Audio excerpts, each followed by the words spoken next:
Hey, what's going on, everyone? I am the OPJellicent, and I have week number 1 of season number 2 of the IBA, the International Battling Association, going up against RecklessBat and his Texas Tyrantrums. His link will be down below in the description.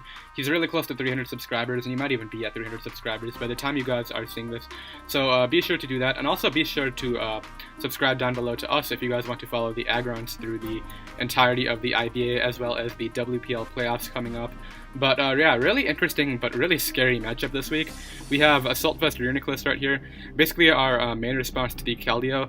He also had potential Zard Y in his team, so we have 172 Spit FEVs just to specifically take that thing on. We could switch it in, take a Regenerator hit, and then switch into like our Deontay on the Fire Blast, but fortunately he did not bring that mon, so it's really just healed to help out with the Keldeo.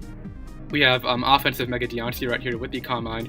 It allowed us to 1v1 stuff like Togekiss, but he did not bring that. It's really stopped by the Metagross, and Metagross is also the thing that's stopping my Scarf Kyurem from cleaning late game. So if we can weaken the Metagross early, that can be really great. We have defensive Fortress right here. Really great response to the Weavile. We tech the HP Ice for the Zygarde, and it can also set up hazards on the Garbodor. And then we have Life Orb, Sheer Force, Dragon, and Skater. Another one of our late game cleaners in case Kyurem does not end up working out. And E-Belt Heliolisk, we have just enough speed to outspeed the Keldeo. We do outspeed by 1 base point, and just a really solid mon. It hits everything pretty much really hard. Super effective too, so that's great with the E-Belt. But let's go ahead and get into the match right here. He ends up leading off with his Decidueye, as I lead off with my Heliolisk. So right there you see I went for Dark Pulse. I was afraid he could be like Scarf and maybe get a ton of damage off with a Leaf Blade, but it turns out he's not. I decided to just stay in and go for the Dark Pulse. It'll be an easy 2-hit KO unless he is a Spit F variant, and as you guys are going to see here, he ends up taking 60%. I ended up getting a pretty big flinch there. I asked him after the match, and it turns out he clicked a Leaf Blade right there. It has a roll to OHKO my Heliolisk, so it really sucked for him right there. And now he's pretty much forced to switch out into his, after this damage, I'm sure it was Assault Vest Metagross based on that E-Belt damage.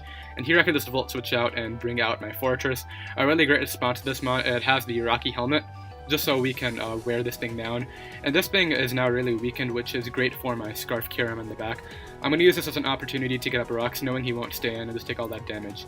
Now right there, that was another big play because he went for the Hidden Power Fire.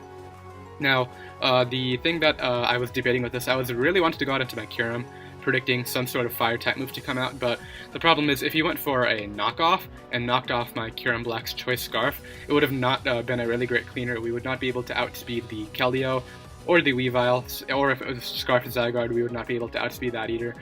So I just decided to stay in right here and take the HP Fire, get whatever damage off I can. I'm sure Decidueye gets knockoff. It looks like it would, but we can go right toward the Gyro Ball, get whatever damage off we can. He's going to get Leftovers Recovery, and here I know that I can safely switch out into my Kyurem Black. I know he's not clicking knockoff right there because it would not knock off, my Heliolisk. I know he's not clicking knockoff right there because it would not knock out my Fortress, and he would just take unnecessary Rocky Helmet damage, so this is great because we do have the E-Belt boosted HP Ice. I know it won't knock it out, but I really need this thing into range of my Reuniclus and my Feraligatr, so I'm going to let him knock me out with 1,000 arrows right there just to get off my HP Ice. As here I can safely bring out Scarf Kyurem. I know I outspeed because I saw the leftovers, so I can throw off an Ice Beam pretty freely. As he's going to pull a switch into his Assault Vest Metagross, and he's going to eat that up, but I do have a really great response to this, and Fortress, once again, it's going to make him take Rocky Helmet damage. And as you guys are going to see right here, actually, he actually ends up, my Fortress actually ends up living it, so that's going to be a passive kill for Fortress right there. He's going to bring out his Decidueye next. I expected a Defog right here, so I decided to test the waters and see if he wanted to Defog. He does end up going for the Defog, and I end up getting my rocks back up. But now that I saw leftovers, I really cannot spam rocks because I don't want this thing getting up too much health. If he gets back up to 100%, he definitely will be out of range of my Kyurem Black. So he's going to go for the Defog again, as I believe here I just throw off the Gyro Ball. And unfortunately we cannot keep up rocks right here because that was really big for the Weavile as well as the Keldeo and the Garbodor if I wanted to do that. Here I'm going to switch out into my Kyurem, knowing that he's not going to go for a knockoff, and I can just knock him out with the Ice Beam. So Fortress can still be useful to give Weavile some Rocky Helmet damage. as here I can bring out my Assault Vest Reuniclus just to counter the Keldeo, but he actually ends up making a very nice double into his Weavile, so there's no way I can stay in here even if he wants to Pursuit. I know I can take one non-Life Orb boosted Pursuit, and Fortress is just such an easy switch right now. Unfortunately, as you guys are going to see, he doesn't go for the Pursuit, he ends up going right for the knockoff and takes some Rocky Helmet damage, so now he is into range of my Kyurem Black's Outrage, but I actually decide to go for Feraligatr, just knowing that we can take any one hit. As he actually decides to pull a switch out into his Garbodor right here, takes a crit right there and takes 72%. Now, we're going to talk about that crit for a second. You see that we have the Earthquake right here. Without the crit, since we did 72, we would have done 48, which means the Earthquake definitely knocked him out after that because it's like 80 base power higher if you factor in the super effective. So I definitely don't expect, I definitely don't think that crit mattered right there because sure, he would have been able to pivot out, but then Keldeo, if it took any damage, it would just be into range of my Scarf Kyurem to clean up at this point. So I really don't think that crit was that big. So we're going to be able to go down there. He does see the Life Orb, and I can pull out a switch into my Assault Vest Reuniclus here. And I think this is where he realized that actually did like 0. We are Assault Vest, we can easily take this thing on, and he's going to be forced to switch out into his Zygarde right here. Could have gone for the Psychic. I was really not expecting Weavile to come out, but I figured if it did and it tried to Pursuit Trap me, Keldeo could be a really big problem late game. And we know it specs Keldeo now based on that Surf damage, so we can go for the HP fighting right here, and since we already saw leftovers, I know we can take 1,000 arrows, so we're going to eat that up and we can knock him out with the Psychic right here. Now he's pretty much forced to go out into his Weavile right here and go for a knockoff, as I can pull a switch out into my Feraligatr on that knockoff, just sacking it off because it's outsped by both Mons at this point and it can't really do anything. He's going to pick me off with the Ice Shard, but this is an easy switch out into my Scarf Kyurem right now.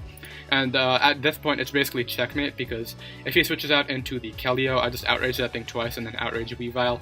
And if he stays in, then it'll come down to Confusion Hacks on the Keldeo, but we already saw that it's spec so that my Mega Deontay can easily outspeed it, and Reuniclus can obviously just 1v1 it because it's Assault Vest and got Regenerator health back, so he's gonna not Ice Shard there for some reason, but I can get off an Outrage right there and knock him out. He's going to bring out his Keldeo, we're gonna go for the Outrage, do a big amount, as he's going to connect a Choice Specs Hydro Pump, do a lot since we're at minus BDF nature, and unfortunately we end up hitting himself, but Hydro Pump does what it hits best, it hits a little bit to the right there, and this means that we're definitely going to snap out this turn, and we're going to be able to take the 3-0 victory against RecklessBat and the Texas Tyrantrums. So, really great week 1 for us, definitely a lot of hacks. The crit on for the Garbodor was not as big, but that turn 1 flinch on the Decidueye was obviously really big because had he knocked me out with that Leaf Blade, I would not be able to get off the HP Ice, and I would have to make quite a few doubles just to play around his Zygarde. I did confirm after it was a sub-DD Zygarde with the leftovers, so it would have been a really big threat, but fortunately we did manage to come out with the victory this week. So once again, I hope you guys are really excited for the season. Once again, be sure to subscribe down below if you guys want to follow the Aggrons, and be sure to check out RecklessBat once again, and I will see you guys next week. Bye!